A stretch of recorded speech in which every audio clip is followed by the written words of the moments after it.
Hey guys, my name is Abigail, and this will be my BCM 3 to 5 light tweeting audio clip. I wanted to include this because I wanted to provide more insight into my experience during these lectures. I got the opportunity to tweet about 4 amazing films that we watched during the lecture. The first one was titled V for Vendetta, which is centered around this anarchist named V. The second one was about Elysium, and I'm not sure if I'm pronouncing that properly, but Elysium is set in this high-tech futuristic society. The third movie was called Mad Max Fury Road. It's set in this post-apocalyptic wasteland where a woman tries to rebel a tyrant by the name of Immortan Joe. And finally, I watched Archangel, which is the name of an episode from season 2 of the famous TV show Black Mirror.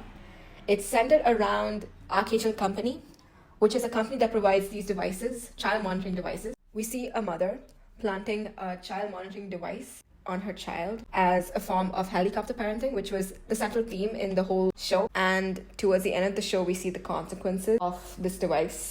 Based on the knowledge I gathered so far, I decided to give a few tips.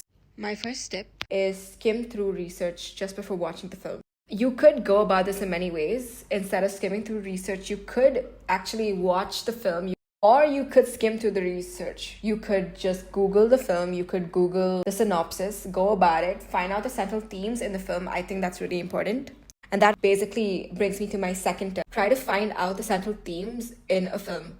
For example, for Archangel, it's centered around helicopter parenting. It's centered around futuristic devices. Easily, I was able to make 2-3 tweets about helicopter parenting, about technology. And the thing is, I found out the keyword helicopter parenting from doing research about the show. So just like that, I think it is really important for you to look at the central themes in an episode or in a film. The third tip, after you have checked the central themes, the next step would be try to relate it to the lecture content. In addition, I would say try to include key terms like dystopia or giganet, for example. And as you're doing this, try to include academic sources and the possible, preferable, and probable futures. One thing I did for my tweets, and something I found easy, was including a question at the end to sort of stir a discussion on what the possible, preferable, and probable futures could be. When I put tweets out like that, I saw that I'm not saying a lot of people responded to it, but I am saying people did respond or did answer the question that I attached to those tweets,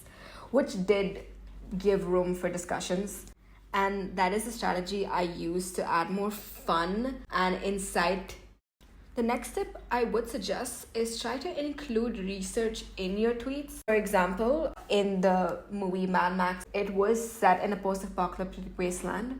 And when I checked the synopsis of the film, it seemed like it was a futuristic point of view of rapid consumerism. I decided to look for research online, and I found an interesting article online which I added to my tweet. It's good for me because the thing is, when we tweet for BCM 3 to 5, we must include various media types such as links or memes.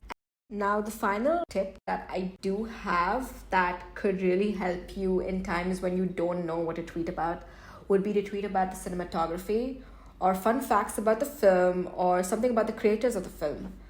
And I think this adds a bit of diversity to your tweeting content because you made it more exciting. I wish I added film trivia to my tweets. I think that's something that I'm definitely going to do for the next part of my tweeting series. I'm going to spend more time watching trailers of episodes or movies, or at least read about the film so I could note down possible things I could talk about.